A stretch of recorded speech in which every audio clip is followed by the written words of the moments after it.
Hello students. तो आज हम पढ़ने जा रहे हैं about endoplasmic reticulum. Endoplasmic reticulum बच्चे एक ऑर्गेनेली है सेल की। नॉर्मली हमने सेल के बारे में क्या पढ़ा है कि सेल है, ठीक है, उसमें क्या है, प्लाज्मा मेम्ब्रेन प्रेजेंट है। प्लाज्मा मेम्ब्रेन के अंदर क्या प्रेजेंट है, न्यूक्लियस प्रेजेंट है।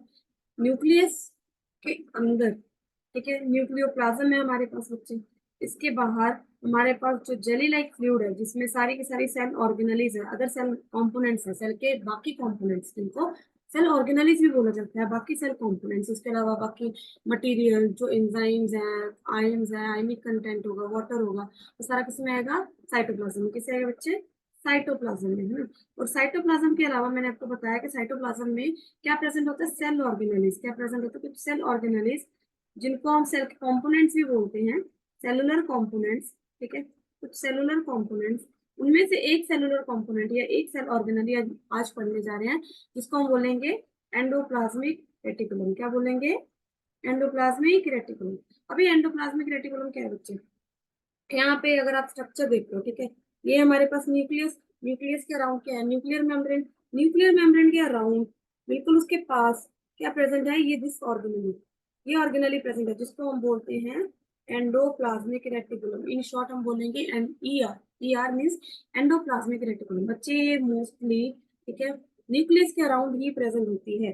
जैसे ये हमारा न्यूक्लियस, ठीक है, this is the nuclear membrane, this is our nucleus, ठीक है, this is our nucleus, nuclear membrane. और न्यूक्लियर मेम्ब्रेन के अराउंड बच्चे क्या होता है, ये एंडोप्लाज्मिक रेटिकुलम प्रेजेंट होते हैं, ठीक है।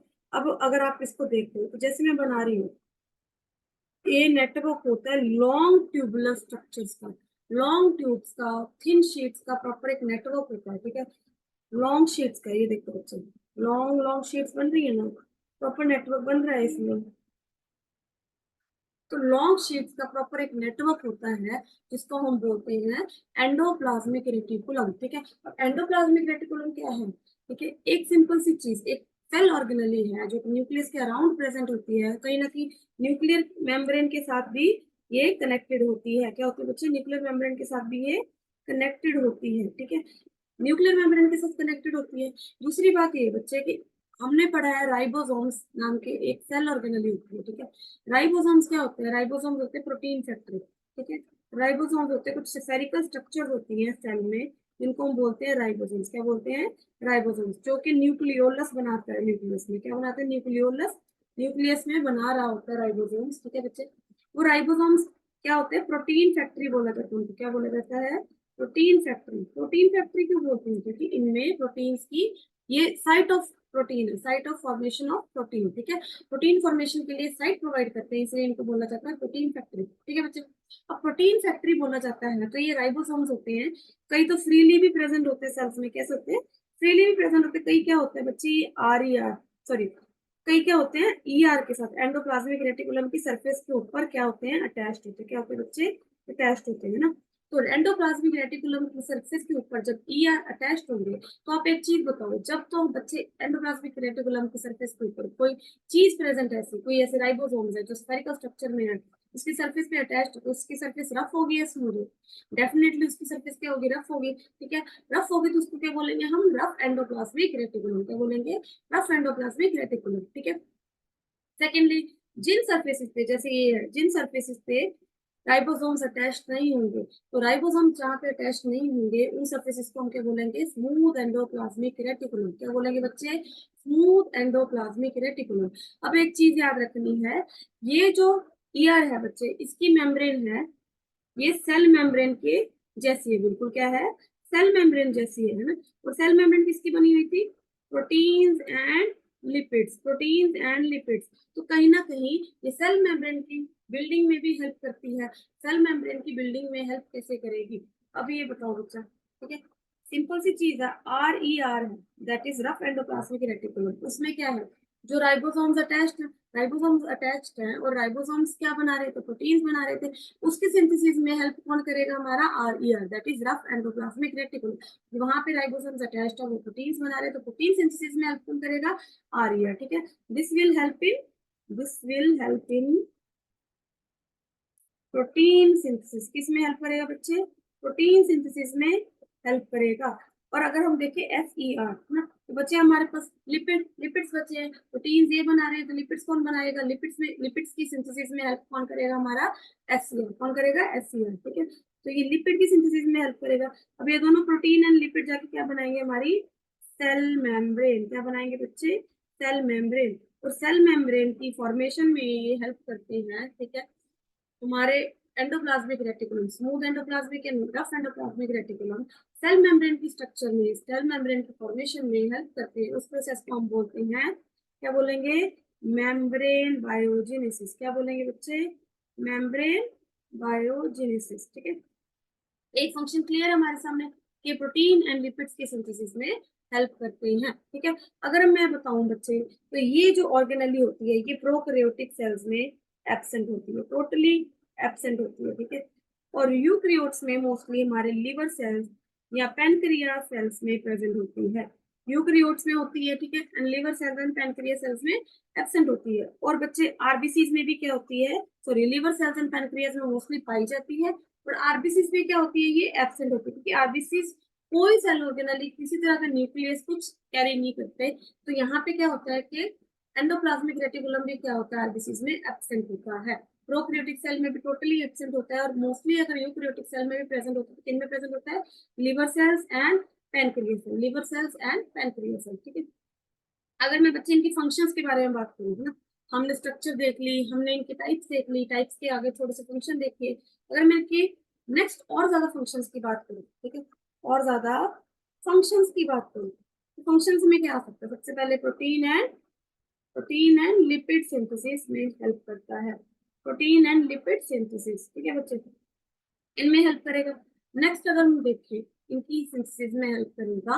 और क्या कर सकते हैं, और क्या कर सकता है प्रोटीन एंड लिपिड सिंथेसिस के अलावा बच्चे, इनमें मैंने बोला कि लिवर सेल्स में मोस्टली या पेनक्रियास सेल्स में मोस्टली ये प्रेजेंट होते हैं। अब लिवर सेल में HCR का काम क्या होता है, स्मूथ एंडोप्लाज्मिक रेटिकुलम का एक पर्टिकुलर फंक्शन होता है। ये क्या करते हैं, इनमें क्या होता है बच्चे, एक पावर होती है। ये क्या कर सकते हैं, पॉइजन एंड जो भी ड्रग्स हम इंजेस्ट कर रहे हैं, समटाइम्स कोई भी इंसान जो पॉइजन या कोई भी तरह की ड्रग इंजेस्ट करता है, तो वो नॉर्मली हमारी बॉडी के लिए क्या होती है, हार्मफुल होती है। क्या होती है, हार्मफुल होती है, टॉक्सिक होती है। ठीक है, टॉक्सिफाई कर सकती है हमारी बॉडी को। लेकिन ये जो SCR होते हैं, ये क्या करते हैं, ये डिटॉक्सिफिकेशन करते हैं बच्चे इन पॉइजन एंड ड्रग्स की। ठीक है, डिटॉक्सिफिकेशन क्या कर देंगे, करके क्या कर देंगे, ये हार्मलेस बना देंगे इन सब्सटेंसेस को, क्या कर देंगे, हमारी बॉडी के लिए हार्मलेस बना देंगे। ठीक है, इसके अलावा RER एंड SCR, ठीक है बच्चे, बहुत सारी सरफेस प्रोवाइड करती है। ठीक है, for protein and lipid synthesis के लिए सरफेस प्रोवाइड करते हैं। और भी बड़ी सारी केमिकल रिएक्शन जो हमारे सेल में बच्चे हो रही है ना, वो सारी केमिकल रिएक्शन जो सेल में हो रही है, उनके लिए भी क्या करते हैं, ये सरफेस प्रोवाइड करते हैं। क्यों, क्योंकि देखो लॉन्ग शीट्स का नेटवर्क, इतनी इतनी लॉन्ग शीट्स का नेटवर्क है बच्चे, आराम से इनके पास बहुत सारी स्पेस है। क्या है, बहुत सारी स्पेस है, बहुत सारी स्पेस है, बहुत सारी केमिकल एक्टिविटीज को करने के लिए। ठीक है, केमिकल एक्टिविटीज यहाँ पे परफॉर्म कर सकती हैं। ठीक है, क्लियर है। नेक्स्ट, अगर ये सिंथेसिस में भी हेल्प कर रहे हैं, तो कहीं ना कहीं ट्रांसपोर्ट में भी हेल्प कर रहे होंगे, है ना, उनके चैनलिंग में, उनके ट्रांसपोर्ट में भी हेल्प करते हैं।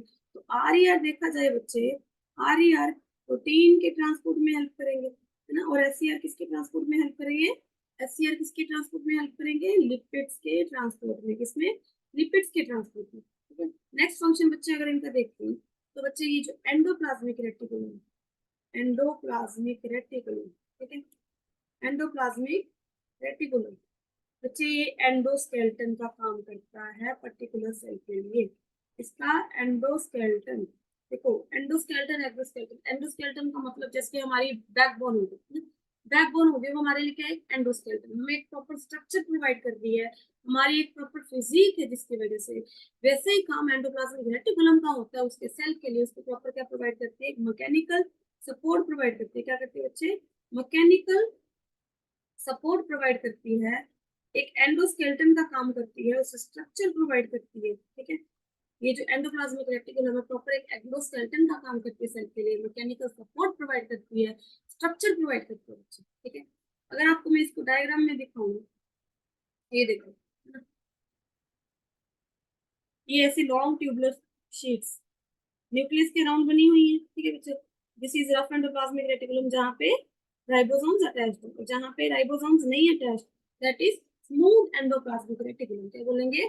स्मूथ एंडोप्लाज्मिक रेटिकुलम, ठीक है। न्यूक्लियस के अराउंड है। इसके अलावा भी अगर मैं आपको दिखाऊं 3D स्ट्रक्चर में बच्चे कैसे न्यूक्लियस के अराउंड प्रेजेंट होते हैं, ये देखते हैं।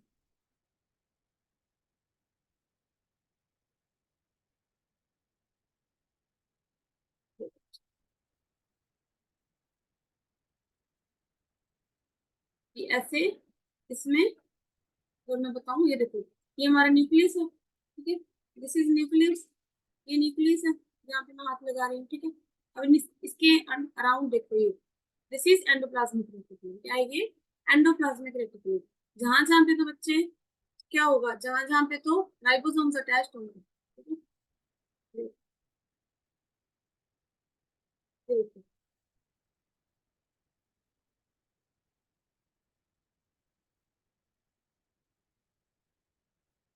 जहां जहां पे तो राइबोसोम्स अटैच्ड होंगे, ठीक है। ये यहाँ पे सारे ये क्या अटैच्ड है बच्चे? राइबोसोम्स अटैच्ड है। क्या अटैच्ड है यहाँ पे? ये देखो, राइबोसोम्स ऐसे अटैच्ड है, उनको क्या बोलेंगे हम? Rough endoplasmic reticulum. क्या बोलेंगे? Rough endoplasmic reticulum.